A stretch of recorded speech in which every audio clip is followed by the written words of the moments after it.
First ever factory outlet Mukunda jewellery grand opening February 14న సుచిత్రాలో. నమస్కారం, వెల్కమ్ టు సుమన్ టీవీ. నేను గీతాంజలి. ప్రస్తుతం మనతో పాటు లలితాదేవి ఉపాసకులు, ప్రముఖ జ్యోతిష్య వాస్తు పండితులు బ్రహ్మశ్రీ నానాజీ పట్నాయక్ గురువు గారు ఉన్నారు. వారితో మాట్లాడదాం. గురుగారు నమస్కారం అండి. శ్రీమాత్రే నమః.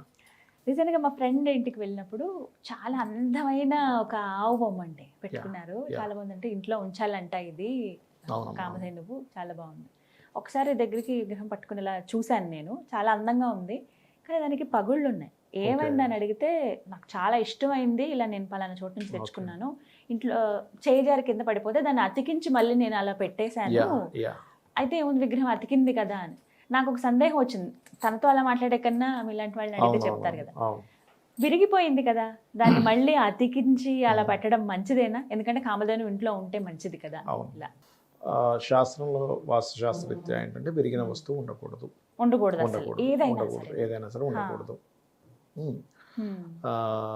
ఫస్ట్ ఆఫ్ ఆల్ ఏంటంటే అమ్మ, వాస్తు అనేటువంటిది ఎట్లా పనిచేస్తుంది అంటే, అన్ని వస్తువులు ఇంట్లో ఉండొచ్చు, కానీ ఏ వస్తువు ఎక్కడ ఉండాలనేది మోస్ట్ ఇంపార్టెంట్.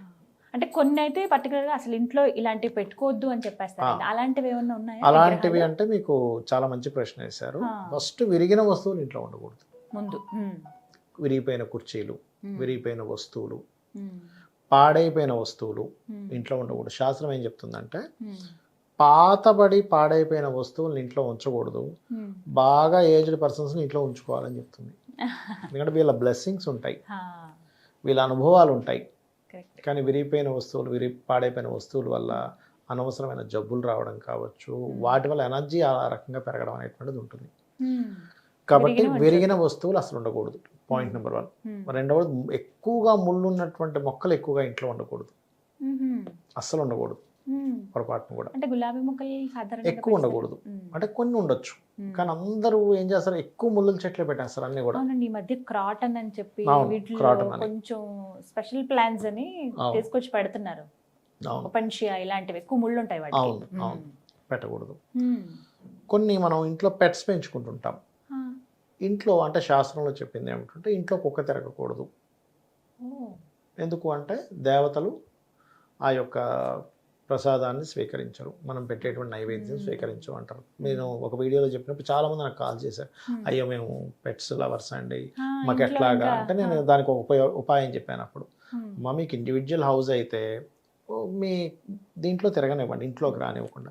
లేదా అపార్ట్మెంట్ అప్పుడు కుదరదుగా, అప్పుడు ఏం చేయాలి అంటే, చక్కగా పొద్దున్నే ఎవరైనా వాకింగ్కి తీసుకెళ్ళండి, ఇల్లు నీట్గా తుడిచేసేయండి, ఇంట్లో భగవత్ పూజ అయిపోయి నైవేద్యం పెట్టేసిన తర్వాత అప్పుడు మళ్ళీ లోపల తీసుకురండి. అయిపోయిందిగా, క్లియర్ అయిపోయింది. ఆ సమయంలో ఒక గంట సేపు, అరగంట సేపు ఎవరైనా వాకింగ్కి తీసుకెళ్ళారు, పూజ అన్నీ అయిపోయాయి, మళ్ళీ తిరుగుతుంది ఇంట్లో. అట్లా చేసుకోండి అని చెప్పారు. దానివల్ల ప్రాబ్లమ్ సాల్వ్. అంటే మీకు ఎందుకంటే అమ్మ, పెట్స్తో చాలా ఎమోషన్ కనెక్టివిటీ చాలా ఎక్కువగా ఉంటుంది, వాళ్ళు వదులుకోలేరు అంత ఈజీగా. మనం ఇప్పుడు ఏదో వీడియో చెప్పేసామని కాదు, అంత ఈజీ కాదు. ఎగ్జాక్ట్లీ. ఎందుకంటే అది దాని ఫీలింగ్ని చాలా బాగా ఎక్స్ప్రెస్ చేస్తుంది అది, కుక్కలు కానీ పక్షులు కానీ అవన్నీ. అందుకే దాన్ని వదులుకోలేరు వాళ్ళు. అదొకటి. ఇంకోటి ఏంటంటే, ఇంట్లో పెచ్చులు కూడిపోతుంది చూసారా, గోడలు అవి, అలా ఉండకూడదు ఎప్పుడు ఇల్లు. దాన్ని ఏమంటారంటే వాస్తుశాస్త్రంలో రాహు ప్రభావం పెరిగింది అంటారు. అవి అట్లా ఉండకూడదు ఇల్లు. అదొకటి. పగుళ్ళు వస్తాయి, పగుళ్ళు వస్తే వెంటనే దాన్ని క్లీన్ చేసుకోవాలి. ఏ దిశలో పగుళ్ళు వస్తాయి ఆ దిశ ఏదో ప్రాబ్లమాటిక్ అయిందని అర్థం. ఇవన్నీ ఒక ఎత్తు అయితే, ఉండవలసిన వస్తువు ఉండే ప్లేస్లో ఉండాలి. అది లేకపోయినా ప్రాబ్లమే. అంటే ఎలా అంటే, ఇప్పుడు ఇంట్లో ఇస్త్రీ పెట్టి ఉండాలి, ఎక్కడ ఉండాలి, ఉత్తరంలో ఉండకూడదు, ఆగ్నేయంలో కానీ దక్షిణ ఆగ్నేయంలో కానీ దక్షిణంలో కానీ ఉండాలి. లేదా నైరుతిలో ఉండొచ్చు ఇస్త్రీ పెట్టి, కానీ తీసుకొచ్చి ఉత్తరంలోనే ఈశాన్యంలోనే పెడితే తప్పు. ఏం జరుగుతుంది, ఉత్తరంలో ఉంటే రావాల్సిన అవకాశాలు ఆగిపోతాయి, ఈశాన్యంలో ఉంటే మెంటల్ టెన్షన్ పెరుగుతుంది. అగ్నితత్వం, ఇది జలతత్వం ఉత్తరం అనేది. ఇక్కడ అగ్నితత్వం సంబంధించిన వస్తువు పెట్టావు, లేకపోతే ఇన్వర్టర్స్ పెడతారు చాలా మంది, అది చేయకూడదు. అంటే ఇక్కడ వాస్తు అనేది మనం ఎలా అర్థం చేసుకోవాలంటే, ఏదో గోడలతో నిర్మించేసామన్నట్టు కాకుండా, దేవత అసుర స్వరూపాలు, వాస్తు పురుషుడు ఉన్నాడు, అక్కడ మనం ఒక్కొక్క జోన్ ఒక్కొక్క ఎనర్జైజ్ చేస్తుంది. అక్కడ మనం ఏం పెడుతున్నాం, చిన్న ఎగ్జాంపుల్ చెప్తాను చూడండి. కళ్ళకి దోషం అంటే కన్ను సైట్ వచ్చింది, కళ్ళద్దాలు ఎక్కడ పెట్టుకోవాలి, కళ్ళకి పెట్టుకోవాలి, కళ్ళకి కనిపిస్తుంది. జేబులో పెట్టుకుంటే కనబడదు. వృధా కదా. ఇయర్ ఫోన్ చెవిలో పెట్టుకోవాలి, అంతే. జేబులో పెట్టుకుంటే వినపడదు. అంటే ఒక్కొక్క ఆర్గన్కి ఒక్కొక్క శక్తి ఉంది. అది లోపించినప్పుడు ఆ కళ్ళద్దాలు పెట్టుకుంటే అది కనిపిస్తుంది, వినిపిస్తుంది, స్మెల్ వినిపిస్తుంది. అట్లాగే ఇంటిలో ఏంటంటే ఒక వస్తువు ఒక దగ్గర పెట్టినప్పుడు ఆ ఎనర్జీ పెరుగుతుంది లేదా ఆ ఎనర్జీ బ్లాక్ అవుతుంది. ఇప్పుడు ఎవరైనా ఉత్తరంలో కనుక అగ్నికి సంబంధించింది పెట్టారనుకోండి, ఏ స్టవ్ లేకపోతే ఇస్త్రీ పెట్టో లేకపోతే ఇన్వర్టర్ పెట్టారనుకోండి, వాళ్ళకి ఫైనాన్షియల్ ప్రాబ్లమ్స్ వస్తాయి. అది చేయకూడదు. ఎందుకంటే కుబేర స్థానం, ఉత్తరే నిధి సంస్థితం అని ఉంటుంది మనకి. సో ఉత్తరంలో అది పెట్టకూడదు. తీసుకెళ్ళి మీరు ఆగ్నేయంలోనో దక్షిణంలోనో ఉత్తర దక్షిణాగ్నేయంలోనో నైరుతిలోనో పెట్టుకోవచ్చు. డోంట్ వరీ, పడమరలో కూడా పెట్టుకోవచ్చు. ఇట్లా ఒక వస్తువు ఎక్కడ పెట్టాలనేటువంటిది వాస్తు. విరిగిపోయిన వస్తువులు ఇందాక మనం చెప్పుకున్నాం, వీటితో పాటు వస్తువులు ఎక్కడ పెట్టుకోవాలనేది కూడా వాస్తు. కేవలం నిర్మాణం మాత్రమే కాదు. అసలు ఉండవలసినవి ఏవో చెప్పండి గురుగారు. ఉండవలసినవి ఏమిటి అంటే ఫస్ట్ ఇల్లు నీట్గా ఉండాలి, వెలుతురు ఉండాలి, ప్లస్ ఏ వస్తువు ఎక్కడ ఉండాలి అక్కడ ఉండాలి. లక్ష్మీప్రదంగా ఉండడానికి శాస్త్రంలో చెప్పింది ఏమిటంటే ఈశాన్యంలో ఒక గోవు పిల్ల బొమ్మ ఉండాలని చెప్తుంది. ఇంట్లో ఖచ్చితంగా తాబేలు బొమ్మను ఉంచమని చెప్తుంది శాస్త్రం. తాబేలు పెంచుకోమని చెప్పింది. నిజంగా మీకు అంటే ఇవాళ రేపు దానికి కొన్ని ఇవి ఉంటాయి, ఎవరు పడితే వాళ్ళు పెంచుకోకూడదని కొన్ని ఉంటాయి. అలా కాకుండా తాబేలు బొమ్మను పెడతారు.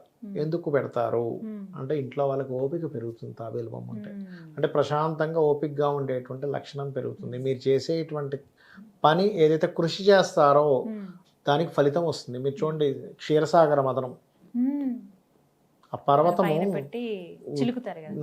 అప్పుడు విష్ణుమూర్తి ఆ కూర్మావతారంలో కిందుండి ఆయన నిలబడి అక్కడ ఆపుతాడు, లేకపోతే అది అవ్వదు. ఆ పర్వతం చిలకడం అసాధ్యం. అలా ఏంటంటే మనకు ఒక సపోర్టింగ్ దొరుకుతుందమ్మా. అంటే నాకు ఒక సపోర్ట్ ఉంది, భగవత్ అనుగ్రహం ఉంది అని ఒక ఫీలింగ్ లో ఉంటుంది తాబేలు ఇంట్లో ఉంటే కనుక. సో తాబేలు ఉండాలి. లోహం అండి ఎలా పెట్టుకోవాలి? ఏ లోహమైనా ఉండొచ్చు అమ్మా, ఏ లోహమైనా ఉండొచ్చు, ఏ లోహమైనా ఉండొచ్చు. ఇంకోటి ఏంటంటే చాలా మంది తెలియక గణపతి బొమ్మను బయట పెడతారు. అసలు అలా పెట్టకూడదు. మీకు ఎందుకు మనకి ఈ పార్వతీదేవి కొడుకుని బయట పెట్టింది. అప్పుడు ఏం జరిగింది? పరమేశ్వరుడు ఆ గణపతికి సంబంధించింది అంటే ఏంటి, దేవతా సంబంధించింది. ఎప్పుడు కాపలా ఉండకూడదు, ద్వారపాలకులు కాదు వాళ్ళు. ఇది మనకు అర్థమయ్యేలా అదొకటి.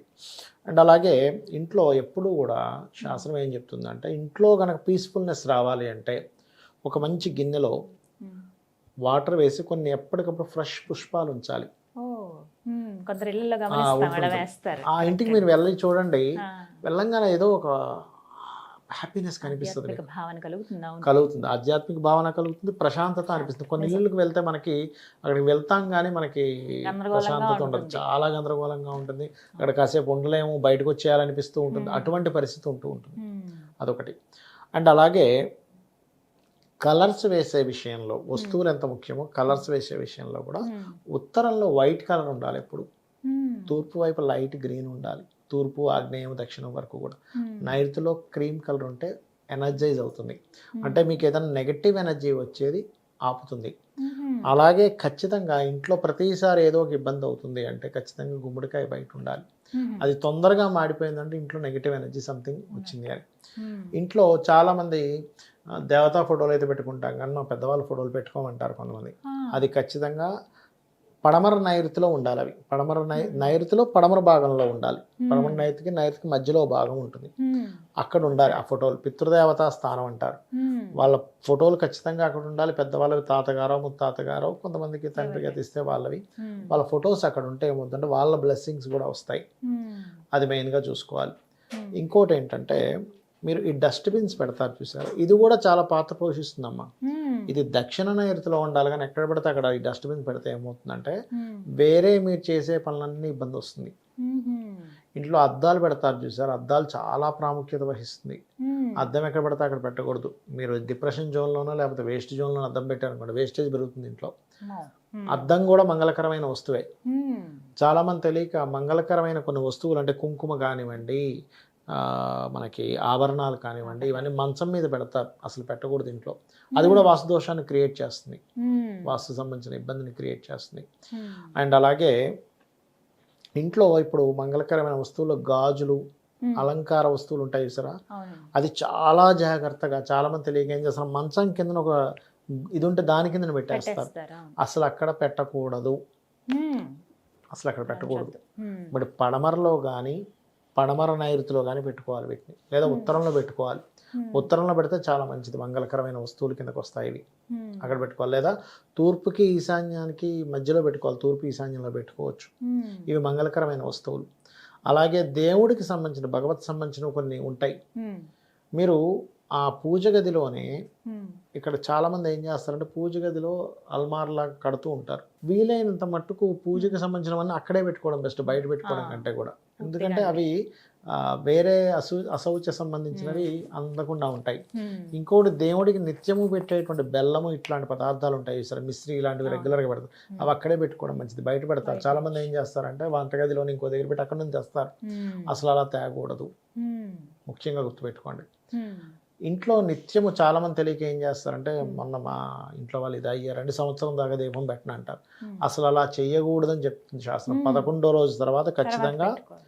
ఇంట్లో చెయ్యాలి. ఇంట్లో వారం దాటి కనుక దీపం లేదు అంటే ఖచ్చితంగా అక్కడ ప్రేతము తిరుగుతుంది. మ్మ్. ప్రేతము, పిశాచ సంబంధించినటువంటి బాధలు పెరుగుతాయి, అందులో ఎటువంటి డౌట్ లేదు, మ్మ్. ఏమీ డౌట్ లేదు, ఖచ్చితంగా వస్తుంది. నెగిటివ్ ఎనర్జీ ఫామ్ అయిపోతుంది, దానే నెగిటివ్ ఎనర్జీ అనుకోండి ఫామ్ అవుతుంది. మ్మ్. ఇది గుర్తుపెట్టుకోండి. మ్మ్. అది. ఇలా ఖచ్చితంగా ఉండవలసినవి ఏదన్నా అంటే కామధేను ఖచ్చితంగా వంటి ఉంటే ఆవు. కామధేను అమ్మ. మ్మ్. బిల్వపత్రం ఖచ్చితంగా ఉండాలమ్మా శివుడి మీద ఎప్పుడు కూడా. మ్మ్. తులసి కోట ఉండాలమ్మా. మ్మ్. తులసి సకల నదులు, సకల దేవతలు అందరి యొక్క నిలవ, సప్త ఋషులు అందరూ ఉంటారంట. మీకు ఖచ్చితంగా తులసి మొక్క ఉండాలి, కామధేను ఉండాలి, అలాగే తాబేలు మ్మ్. ఖచ్చితంగా ఉండాలి. అండ్ అలాగే శివునికి అంటే మీరు శ్రీ వైష్ణవుల ఇలా అని కాదు, మ్మ్. పంచాయతనం అంటారు, మ్మ్. అది ఉండాలి ఖచ్చితంగా. మ్మ్. అండ్ అలాగే ఇంకొక విషయం ఏంటంటే, ఇక్కడ చాలామంది అఖండ దీపం పెడుతూ ఉంటారు ఇంట్లో. అవునండి. అఖండ దీపం, మ్మ్. అఖండ దీపం ఎప్పుడు కూడా అరణి అంటారు. మ్మ్. అంటే మనకి ఇట్లాగా చేసి దీపాన్ని ఇచ్చేస్తారు, దాంతో వెలిగిస్తే మన ఇంత శ్రేష్టం, మ్మ్. అదొకటి. మ్మ్. అండ్ మరొకటి ఏంటంటే అమ్మ, ఈ పూజా మందిరంలో మ్మ్. చాలామంది ఏం చేస్తారంటే బయట ఉన్నటువంటి చీపురుతోనే లోపల కూడా తుడిచేస్తారు, అది చేయకూడదు. మ్మ్. లోపల ప్రత్యేకంగా సపరేట్గా పెట్టాలి. ప్రత్యేకంగా బట్టతో తుడవాలి. ఇప్పుడు పూజా మందిరం చీపురుతో తుడవకూడదు, మ్మ్. అది తెలియక చాలామంది ఈశాన్యంలో కూడా తీసుకొచ్చి తుడిచేస్తారు, అట్లా చేయకూడదు. మ్మ్. ఒక క్లాత్ తీసుకొని నీట్గా దాన్ని ఇది చేయాలి. మ్మ్. ఇట్లా ఇవి పాటించాలి, ఇవి ఉండాలి, ఇవి ఉంటే మంచిది. చాలా మంది ఏంటంటే శంకు ఉండొచ్చా లేదా కూడా అడుగుతుంటారు. శంఖం అలాగే గవ్వలు కొన్ని గవ్వలు. ఉంచొచ్చండి. గవ్వలు ఉండడంలో తప్పేం కాదమ్మా, దాన్ని లక్ష్మీ సంబంధించిన ప్రదంగా తీసుకుంటారు. శంకు ఏంటంటే శివుడికి అభిషేకం కోసం వాడతారు. మ్మ్. శంకు కనుక ఉండకూడదు అయితే మనకి, అంటే శంకు ఎందుకు ఉండకూడదు అంటారంటే కొంతమంది గొడవలు జరుగుతాయి అనుకుంటారు, మ్మ్. ఎందుకంటే యుద్ధానికి ముందు పూరించేది కదా అనుకుంటారు. పూజిస్తారని. కానీ అట్లా ఏం లేదు, మీరు దైవ సంబంధమైన వాటి కోసం వాడుతున్నాము అనుకున్నప్పుడు దైవ సంబంధించిన వాటి కింద మారిపోతుంది. అభిషేకం చేస్తాం శివుడికి, మ్మ్. చేయొచ్చు, శంకుల తప్పేం కాదు. మ్మ్. అది. ఇవన్నీ ఇవన్నీ ఉండొచ్చు. ఇవన్నీ ఉండొచ్చు. చక్కగా వివరించారు గురుగారు, ధన్యవాదాలండి. శ్రీమాత్రే నమః.